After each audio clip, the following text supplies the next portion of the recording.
welcome back to my channel, and once again, this is Nurse Karen sharing with you my NCLEX story. And in today's video, I would like to share what are the resources I use to pass NCLEX this time.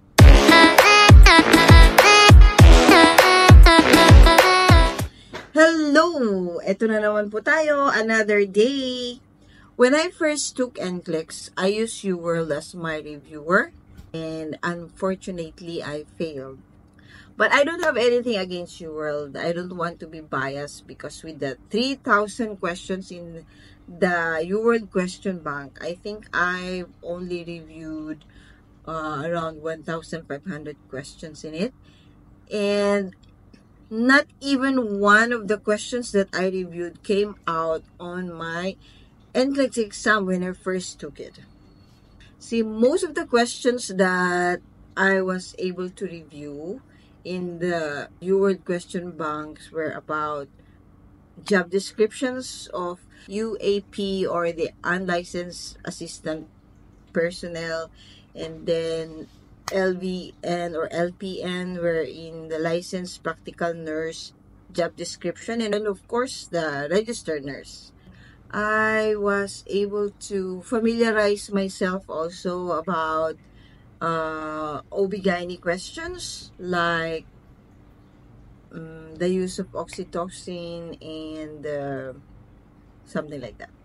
When I first took NCLEX, questions were about conversions, drug dosage calculations, and some other basic questions that I was not able to answer. Then my exam did not progress from easy questions to hard questions. That's why. Then yun nga, research ko, ano ba talaga ang NCLEX? Paano ba sumagot ng NCLEX questions? So, I came across Mark Klimek's review. So, I spent time watching his videos and I learned a lot from it. Very helpful din sa akin, na-refresh ako sa mga kailangan ko talagang or mga necessary topics that I need to know before I will take the NCLEX exam. It helped me more on how to answer questions when you don't know the answer of the questions. Like, instead of just guessing, you will be able to answer the question more smartly than just by guessing the answer. That's what I can say about the Mark Klimek review. Sabi nung iba, obsolete na daw yung questions niya or yung mga tricks niya, but it helps me a lot. This is according to my experience. And then, I spent time also watching Simple Nursing's video in YouTube. Yan. So, araw-araw, habang palapit yung aking exam, I spend more time watching Simple Nursing's videos, and it helps me a lot with my nursing content.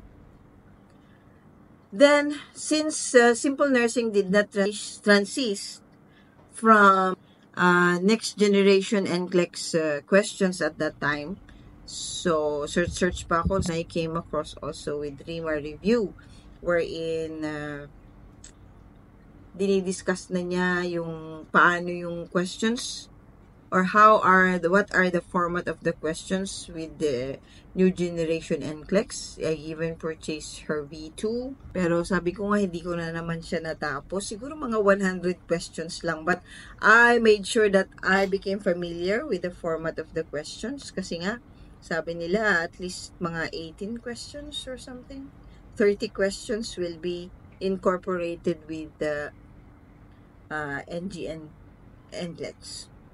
So, yun. I use Mark Klimek for the tricks of answering NCLEX question.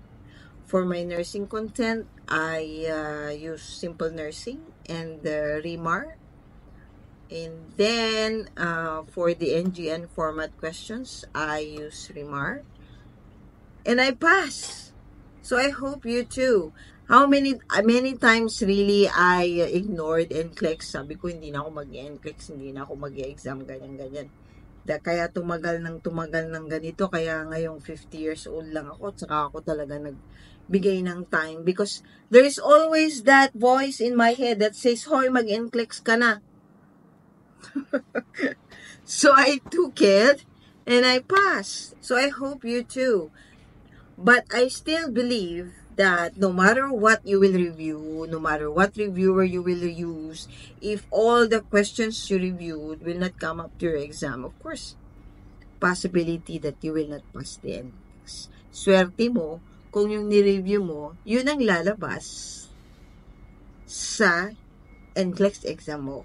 Judging with the way that is happening around the world now, it's really God's guidance and God's will kung matutuloy ba tayong maging USRN in the future. So, yun lang, and God bless those who are planning to take NCLEX. Will pass or not, it's not the end of the world.